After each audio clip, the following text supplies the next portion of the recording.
A deficiência de longo prazo no laudo do INSS ela foi comprovada, mas mesmo assim o benefício foi indeferido. Como é que eu resolvo isso?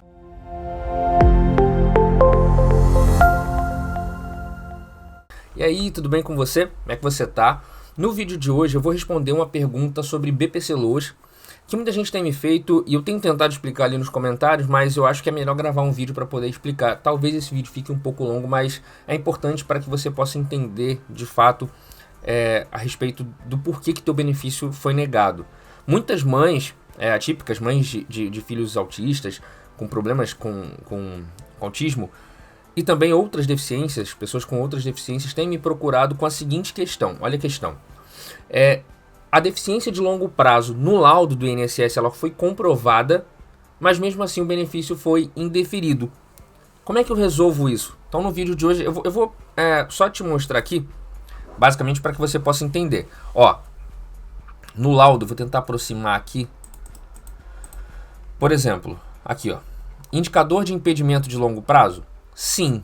Aí quando você vai ver o resultado aqui, o que aparece? O avaliado não preenche os requisitos estabelecidos pelo artigo 20, parágrafos 2º e 10º da Lei 8.742/93, que define pessoa como deficiência para fins de acesso ao benefício de prestação continuada da Previdência Social, benefício de prestação continuada, enfim.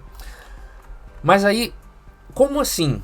Se está caracterizado que ele tem indicador de impedimento de longo prazo, e como assim que o benefício não foi concedido? Então esse vídeo vai ser para esclarecer esse tipo de coisa. Então, se você teve um benefício negado pelo INSS, mesmo teu benefício estando com impedimento de longo prazo ali, sim, esse vídeo é para você. Se você está com um benefício negado, eu vou te explicar o que significa isso, por que às vezes é negado e se você pode reverter, como que você pode reverter, os caminhos que você deve tomar. Vou te explicar exatamente isso. Esse vídeo, volto a repetir, ele pode ficar um pouquinho longo, mas é necessário para que você possa entender, tá bom? Vamos lá. Antes de mais nada, eu preciso que você saiba o que é um benefício de prestação continuada no quesito de deficiência. Você precisa saber basicamente que o benefício de prestação continuada, ele é, no caso do deficiente, devido a pessoas com deficiência que tem deficiência por mais de 2 anos.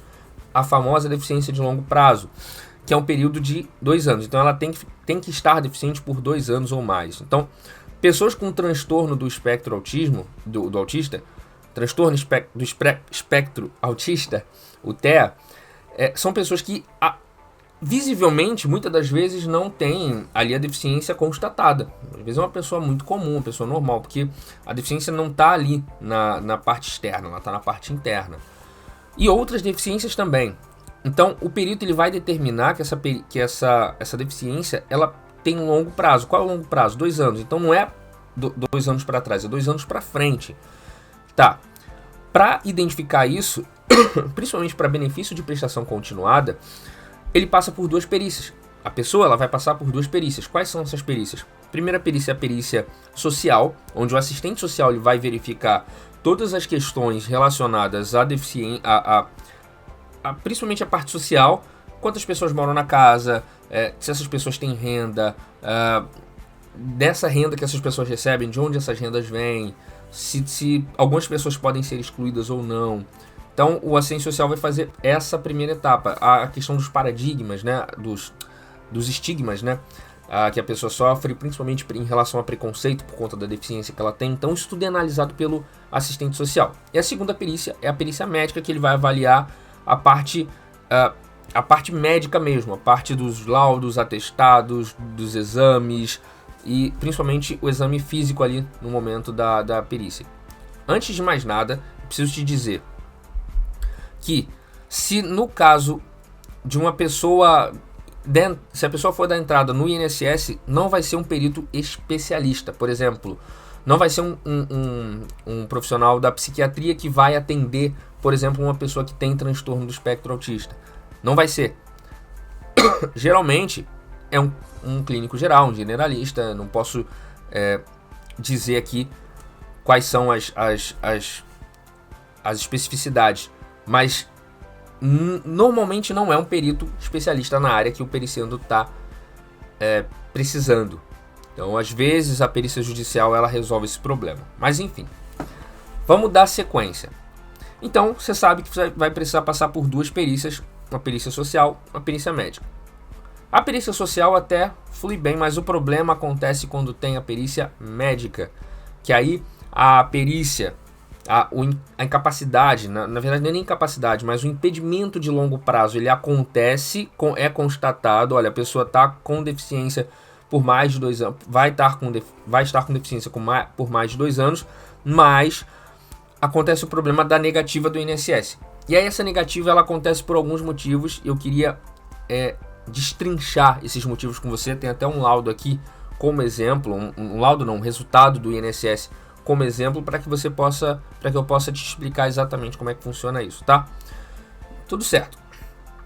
Vamos analisar o resultado da perícia do INSS. Para isso eu vou mostrar minha tela aqui para você. Esse aqui é o laudo que a gente teve aqui no escritório. A gente teve esse benefício negado, a pessoa veio ao nosso escritório com esse benefício aqui negado. E como você pode ver, ó, indicador de impedimento de longo prazo? Sim, ele teve indicador de longo prazo. Teve aqui a primeira etapa aqui, a perícia social, a avaliação social, olha, concluído com sucesso, deu tudo certo aqui, enfim. A questão também da avaliação médico-pericial também foi. Final do ano, ali meados do final, quase final do ano passado, né? Então aconteceu aqui, ó, indicador de impedimento de longo prazo, sim. Indicador de agravante de funções do corpo, não. Indicador de prognóstico desfavorável, não. Tudo bem, e aí o benefício foi negado. Por quê? Ele foi negado por uma questão que a gente vai analisar agora junto com você aqui, eu vou analisar. Tá vendo essas situações aqui? Esses códigos aqui, esses números e esses moderada, leve, moderada? Isso aqui faz parte de uma análise feita pelo INSS. É como se fosse um checklist feito pelo INSS. E esse checklist todo está em uma lei. Eles não fazem nada da cabeça deles, eles não fazem nada de forma aleatória. Então, existe uma forma de analisar essa situação aqui. Então, tudo certo, foi constatado o impedimento de longo prazo. Agora a gente precisa analisar isso aqui. Primeiramente, isso aqui, ó. Fatores ambientais, moderada, leve. Atividades e participações, deu leve. E funções do corpo, moderada. Tudo bem, agora a gente vai começar a complicar um pouco mais as coisas. Por isso que eu disse que esse vídeo ia ficar um pouquinho longo. Eu estou tentando fazer ele de forma mais pausada para que você possa entender direitinho. Vamos lá. Ó, vou subir aqui um pouquinho mais. Então a gente teve em fatores ambientais moderada, atividade de participação leve e funções do corpo moderada. Então a gente tem, vamos pegar a primeira letra de cada palavra aí, M, L, M. Daí, para onde a gente vai? A gente vai para a gente chama isso aqui de basicamente um checklist da portaria número 2. Eu vou mostrar essa portaria aqui para vocês. Ó. Portaria conjunta Ministério da Cidadania número 2 de 30 de março de 2015. Essa portaria aqui, para que você entenda, olha, dispõe sobre os critérios, procedimentos e instrumentos para avaliação social e médica da pessoa com deficiência para acesso ao benefício de prestação continuada. Então, os médicos peritos e os assistentes sociais, eles se baseiam nessa portaria aqui para poder analisar o teu pedido de BPC Loas, certo? Lembra que eu pedi para que você decorasse aí a questão das primeiras letras aqui, ó, M, L, M. Vamos fazer o seguinte, lá no final dessa portaria, a gente tem, eu vou destrinchá-la com vocês aqui, tentar destrinchá-la aqui com vocês. Olha, a gente tem isso aqui, que é uma tabela conclusiva de qualificadores. Lembra que a gente tem o M, que é moderada, lá naquela outra tabelinha. M, moderada, L, que é leve, e um moderada de novo. Então, tem vários aqui. E aqui abaixo tem, olha, o avaliado preenche os requisitos estabelecidos pelo artigo 20. A gente vai ver isso agora. Se deu L, se deu M, L, M, a gente vai consultar aqui para ver se sim ou se não. Se tiver sim, ele preenche os requisitos. Se tiver não, ele não preenche. Então vamos procurar aqui rapidão. MLM. Ó, aqui, ó. Número 68, MLM. O que significa isso? Que ele não preenche os requisitos para concessão do benefício de prestação continuada. Então, alguma coisa é necessária ser feita. A gente vai ver agora o porquê que deu MLM nesse caso aqui. Esse caso desse cliente aqui é um caso de um cliente que sofre com problemas de esquizofrenia, problemas neurológicos. Então, a gente vai ter que ver o que houve na análise. E agora, a partir desse momento aqui, a gente vai ver como que foi analisado essa situação. Vamos voltar lá para o laudo aqui. Olha só. Bem calmamente para que você possa entender. Vamos começar pelos fatores ambientais. O que são fatores ambientais? Até aqui, mais ou menos, essa parte aqui, até aqui assim, mais ou menos, essa situação é analisada pelo perito médico, pelo assistente social. A partir desse D5 aqui em diante é feita pelo perito médico. Então vamos começar analisando a parte do assistente social. Tá, mas como é que a gente vai analisar essa situação aqui? A gente vai pegar aqui os fatores ambientais e vamos ver onde é que está fatores ambientais na nossa planilha. Naquela tabela, sabe? Olha aqui. Vamos voltar nessa tabela da portaria. Lembra que eu te falei que essa portaria, ela define, ela serve para balizar toda a situação de uma pessoa com deficiência? Então é aqui que a gente vai analisar. É aqui que os que são preenchidos os documentos. Você não vai preencher, você não preenche nenhum documento.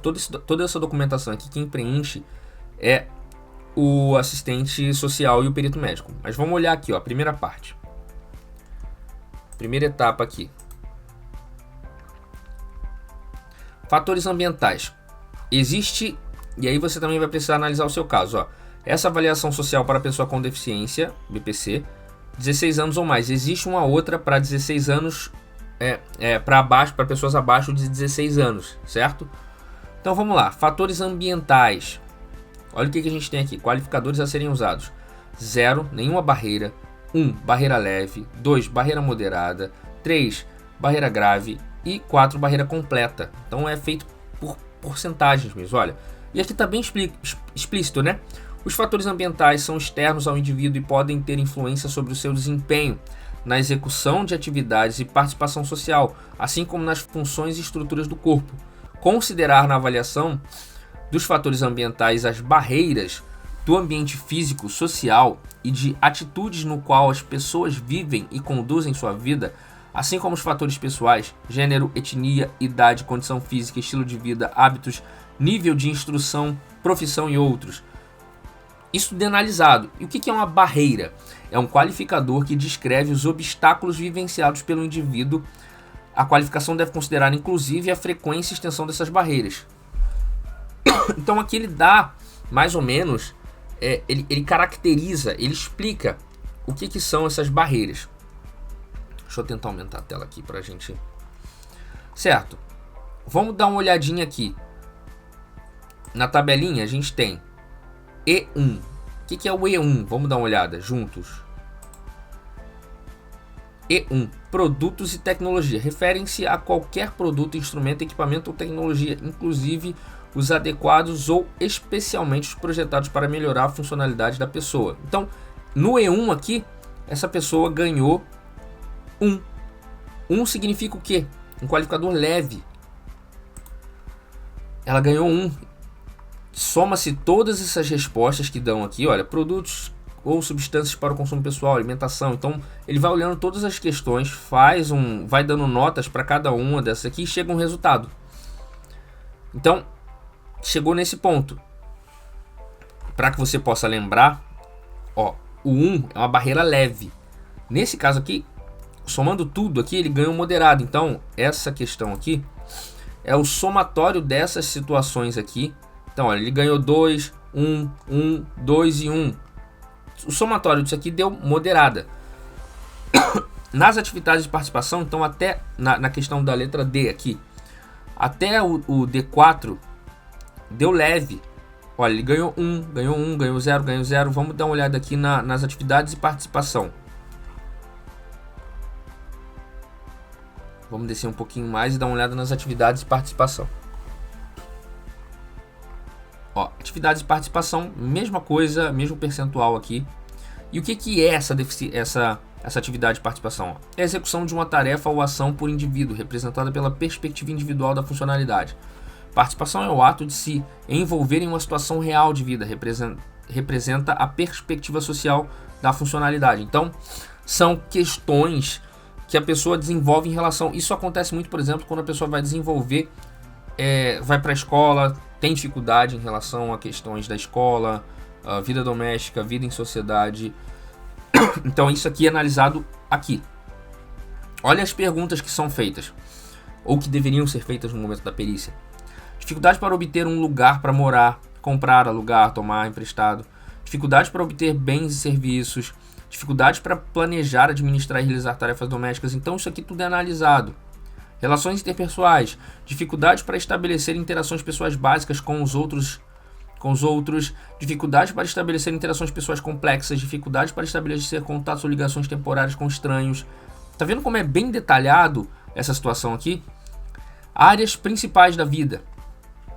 Dificuldade para obter acesso, realizar ou participar de atividades, aprender o conteúdo e cumprir responsabilidades e exigências do ensino fundamental. Dificuldade para realizar transações econômicas básicas complexas, como comprar, trocar, negociar mercadorias. Então a gente tem uma série de questões aqui, olha, a vida comunitária, social e cívica, e tudo isso aqui chega-se a uma resposta nesse momento aqui. Voltando para a tabelinha, que é do D6 até o D9. D6 até o D9. E agora a gente vai partir para a parte... para outra parte dessas atividades e participações aqui, que representa a questão da perícia médica. Então, e agora a gente vai para funções do corpo. Essa parte de funções do corpo aqui, ela é determinada especificamente pelo perito médico. Então, olha, mesma coisa... 0, nenhuma alteração, alteração leve, alteração moderada, alteração grave, alteração completa. Quais são essas funções do corpo?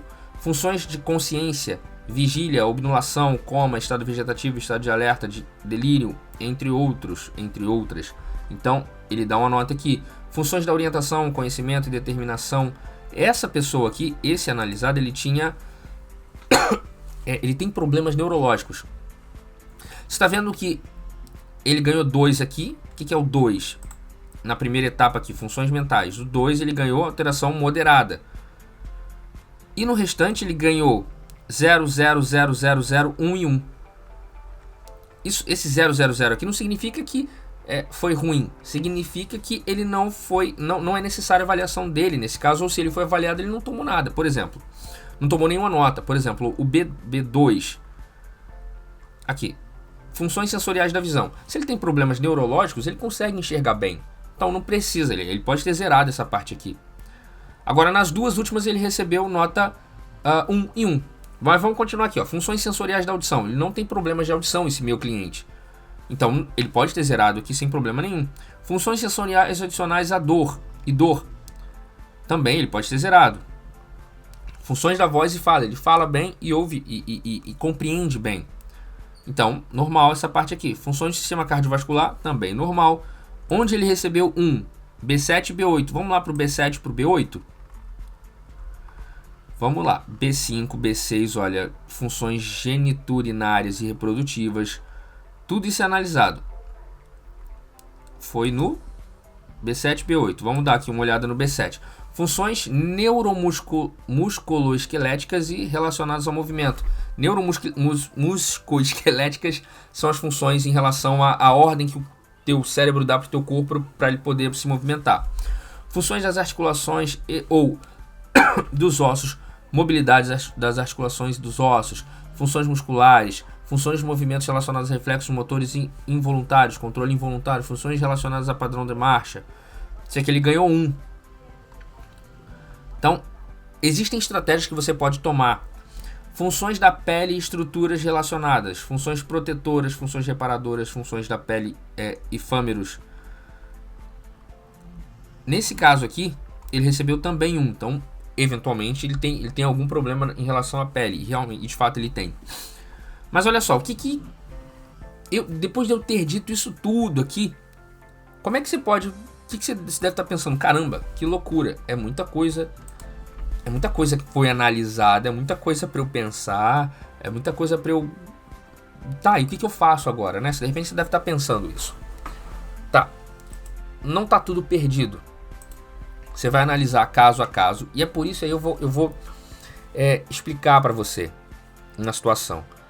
Muitos desses problemas acontecem porque a pessoa não está instruída da forma correta. Muitos desses problemas, muitos benefícios são negados porque a pessoa vai para a perícia médica e acaba ou não falando o que o perito está perguntando, não respondendo o que o perito está perguntando, ou se equivocando nas respostas. Isso acontece por algumas situações, principalmente em relação à instrução e à orientação no momento da perícia. Por isso que é importante que você procure um advogado. Benefício de prestação continuada não é uma coisa que qualquer pessoa consegue. Você vê como é complexo, como por trás da situação existem complexidades que, ouso dizer, é importante que você tenha auxílio de um profissional, e não qualquer profissional, um advogado especialista em processos contra o INSS, mais ainda, um advogado especialista em benefícios de prestação continuada. Poucos advogados sabem o que é isso aqui. E se os advogados sabem, eles não querem te contar, eles não querem expor isso aqui para você. É uma portaria que está pública, e eu estou compartilhando ela aqui com vocês. E a gente analisa, quando a gente vai pegar um benefício negado, por exemplo, esse benefício aqui, desse nosso cliente, ele veio negado. Então ele foi, deu a entrada sozinho e veio com esse questionamento. Poxa, doutor, eu vim com indicador de impedimento de longo prazo, mas mesmo assim o benefício foi negado. O que houve? A gente analisou, verificou toda essa situação e a gente percebeu que o problema dele não foi na situação da perícia. O problema dele foi, e nem nas atividades de participação, a situação dele foi na perícia. Essa parte aqui deveria estar grave, porque se ela tiver grave, nessa tabela aqui, ó, nessa tabelinha aqui, ele vai conseguir o benefício, se tiver grave. E onde que a gente consegue? Como eu disse lá no começo, eventualmente, os benefícios de prestação continuada, eles não são analisados, os peritos, eles não são, às vezes, muitas das vezes, especialistas na área que você está precisando.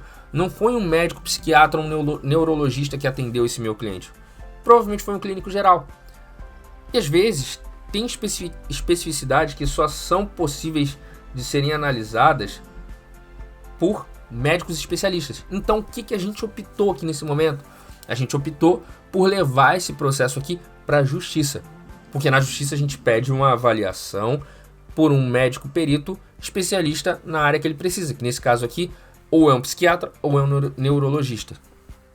Então, em resumo, essa situação aqui do indicador de impedimento de longo prazo estar sim, se tiver um sim aqui, não significa que teu benefício vai ser concedido.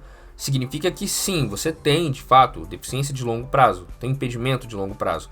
Agora, se essa deficiência ela te atrapalha no dia a dia, se ela te prejudica em relação às funções e às tarefas do dia a dia, em relações interpessoais, aí são outras questões.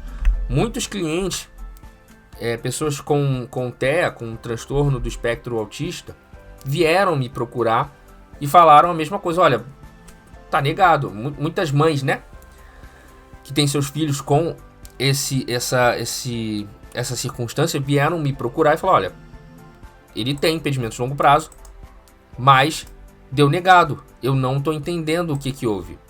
E aí a gente analisou, olha, de fato, seu filho tem impedimento de longo prazo, mas você vai precisar entrar na justiça. A gente indicou no caso de outras pessoas aqui, olha, precisa entrar na justiça para poder resolver, porque lá vai ser analisado por um médico especialista no problema. Então, o vídeo ficou um pouquinho longo, ficou um pouquinho extenso, mas foi extremamente necessário para que você possa entender essa situação. Tô aqui com 25 minutos, mais ou menos, né? Espero que você tenha entendido. Se você tem alguma dúvida, se esse é o seu caso, se essa é a sua situação, não tenta entrar de novo com o mesmo pedido. Procura ajuda, Procura um especialista para que ele possa entender o que aconteceu, como é que foi analisado. Você viu a quantidade de critérios que são analisados, a gente chama esses critérios de domínios, né? A quantidade de domínios que são analisados. E é importante que você procure um profissional especialista nessa área para que ele possa te orientar. Às vezes, olha, desiste do processo, não vale a pena, você não consegue. Ou sim, olha, vamos reverter isso de outra forma. Vamos tentar entrar, inclusive, com outro benefício, mas juntar esse tipo de laudo. Aqui no escritório, por exemplo, a gente pede para o cliente levar uma cartinha para o médico dele. Olha, leva essa carta aqui, que é uma carta para que seja emitido um laudo para você, o melhor laudo possível para que você possa apresentar na perícia. Então é isso, olha, espero que você tenha entendido, espero que você tenha compreendido o que eu quis explicar. Qualquer coisa, eu vou deixar um link aqui, olha, Mailson, eu tô exatamente nessa situação. Clica no link aqui abaixo, você vai conversar com a minha equipe para que ela possa entender o teu caso e a gente possa tentar reverter essa situação, tá bom? Grande abraço para você, até o próximo vídeo e tchau, tchau.